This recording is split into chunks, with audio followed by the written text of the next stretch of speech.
So, greetings. Hi. Look at my nails. So adorable, right? They're my real nails.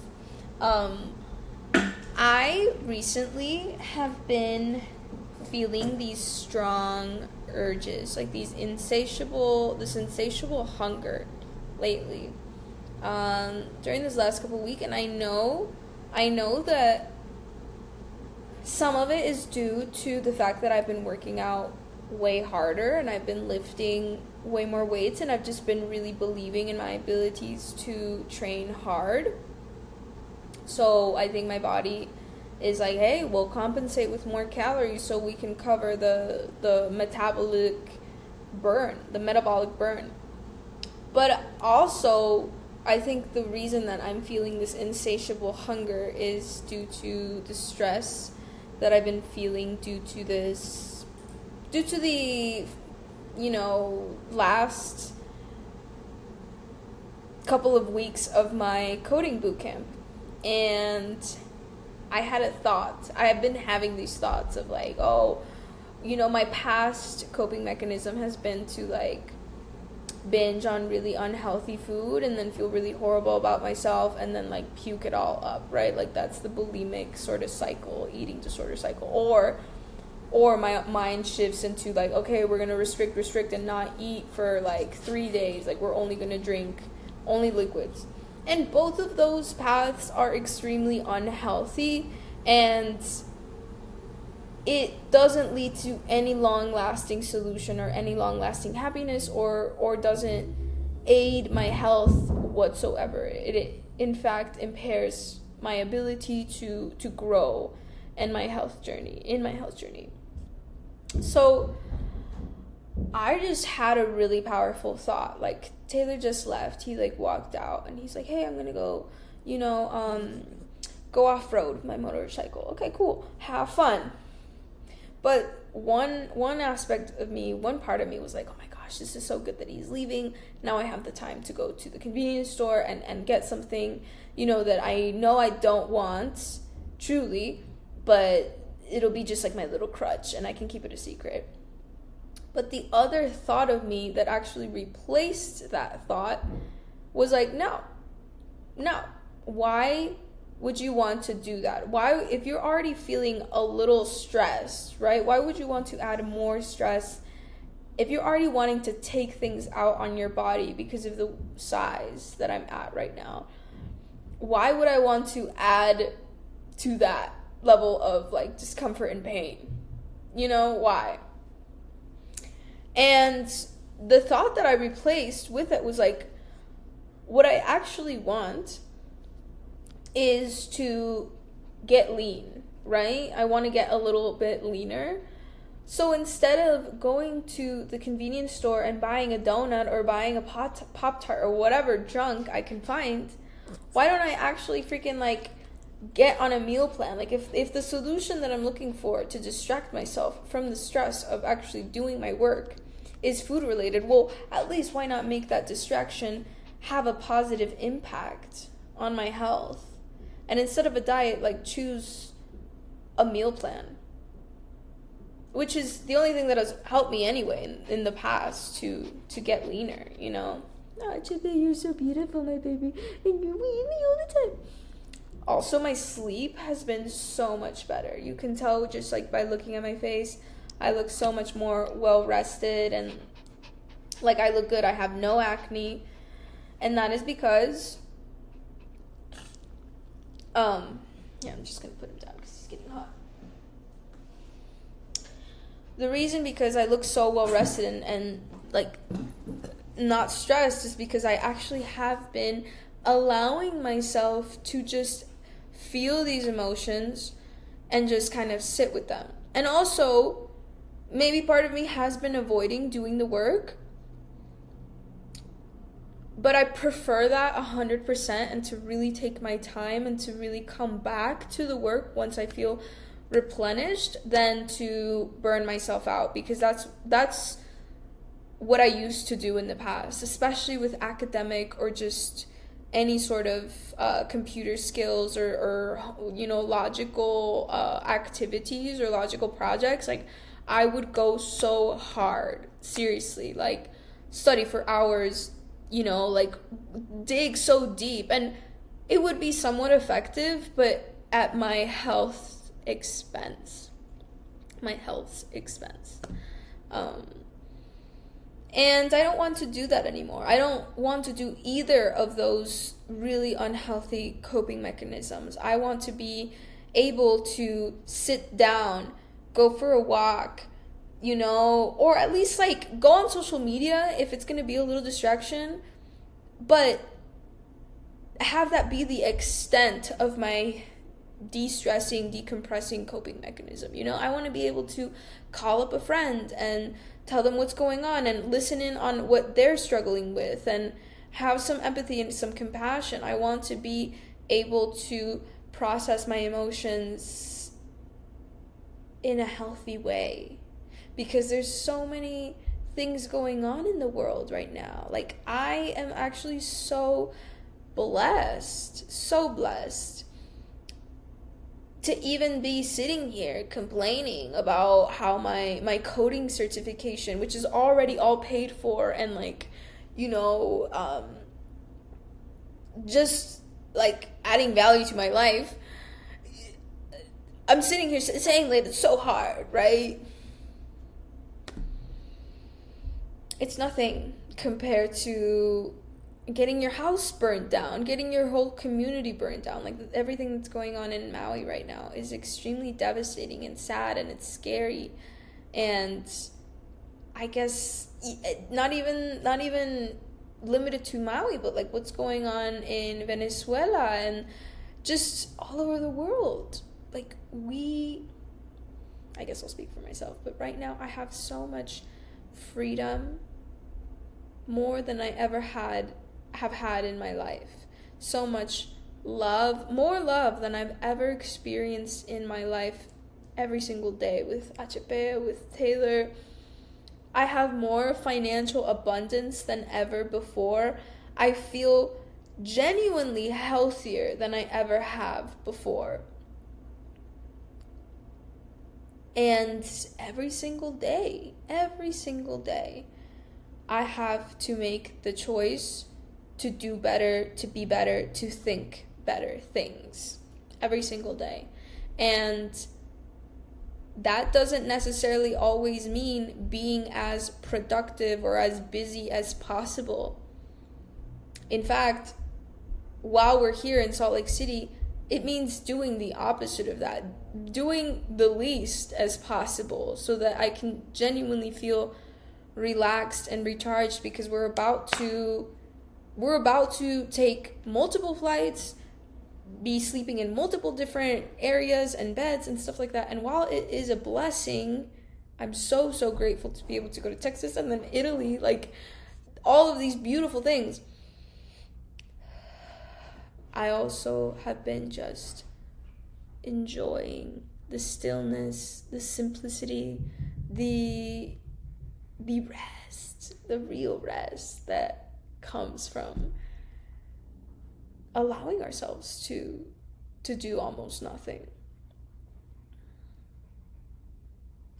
Our relationship has benefited greatly from taking this pause. And we are here today. We're here in this apartment, this beautiful, homey apartment, because we made the decision 8 months ago to make a home base for ourselves, because I listened to my intuition, and I knew that we needed to live somewhere, and I knew that when we were here, I just felt so at home and at peace in a little apartment with Taylor and Achepe.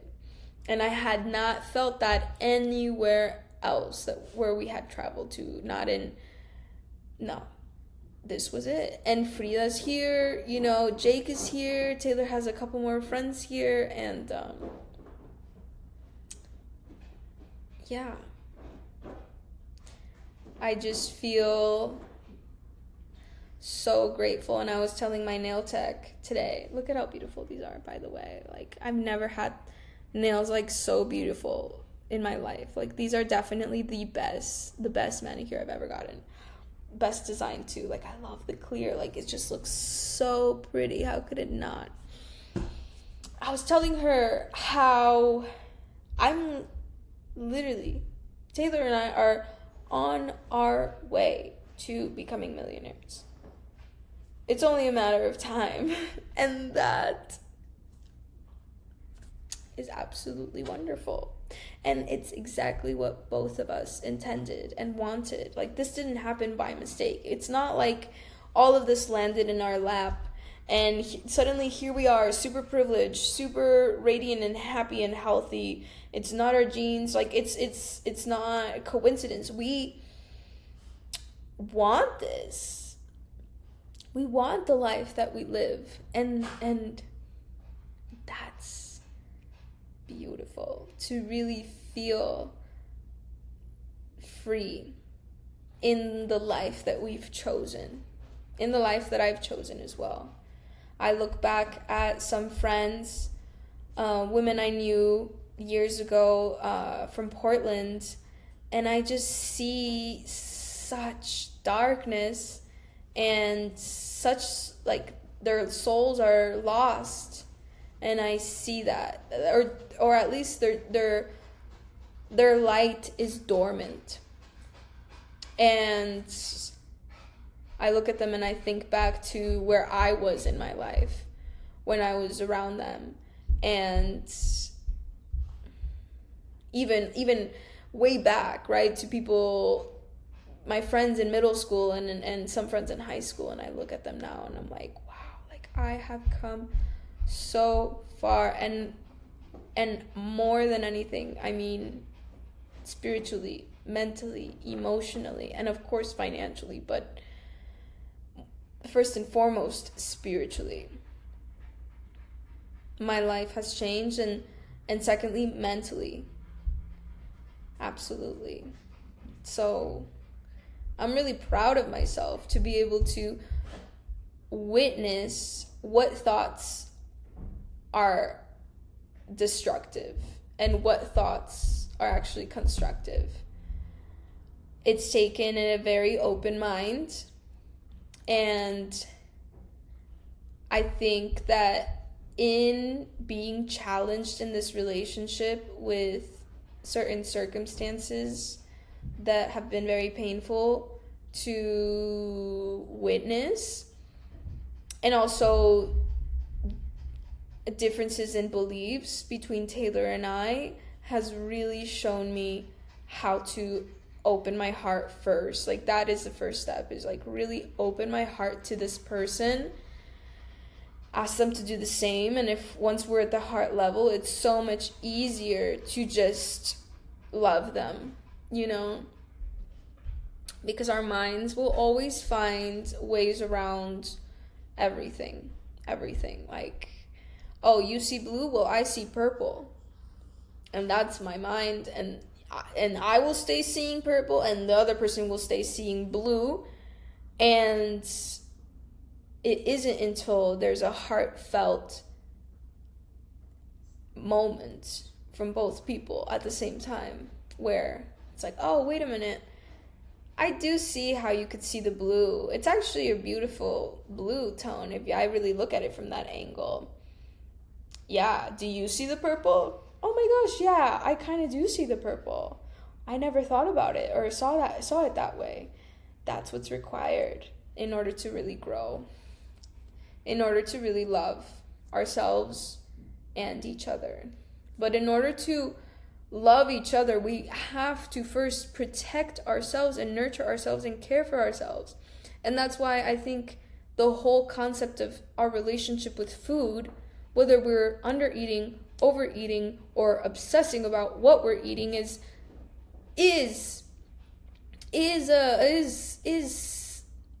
a sign to the world, right? Like, our body shape, our just our relationship with food in general is a sign to the world of how much we actually love and care for ourselves, and how attuned we are to our intuition. And if we're falling into these mental frameworks of, oh, this is actually how much I should be eating, this is, you know, it says a lot about us as people. And for me, having had bulimia, orthorexia, and then later on anorexia, or symptoms of it, I guess I should say, it said a lot about my mental state and my relationship with myself and the world. And now that I allow myself to eat anything and everything at any amount that I desire, that's, feels good in my body, is so life-changing. Absolutely life-changing. And don't get me wrong, there's some days where I am dissatisfied with my body, and I look at myself and I think to myself sometimes like, oh, well, maybe I should look more lean at this point, or maybe I should cut out sugar again, or maybe I should, start measuring what I'm eating again, and all these things, right? But it's, the way I see it now is from a completely different perspective, because I'm well aware of both extremes. And I know what restriction will do to my human mind and brain, and I know what the end result will be, and that will end up in a binge, right? And the binge could either go two ways. I could either not stop it and let it happen and then feel just extremely disgusting, and then that's followed up by even more severe restriction for longer periods of time. So I could control the binge more and more, but it'll keep growing in size, like the restrictive frameworks, right? Which will only grow as well. The restrictions will only get bigger and bigger as you go down that path. Or regurgitate everything. And then the cycle also repeats again of self-hatred. So I've come a long way. And I really owe it all to my peers and my belief in healing, and knowing that healing comes from love, and knowing that love comes from God.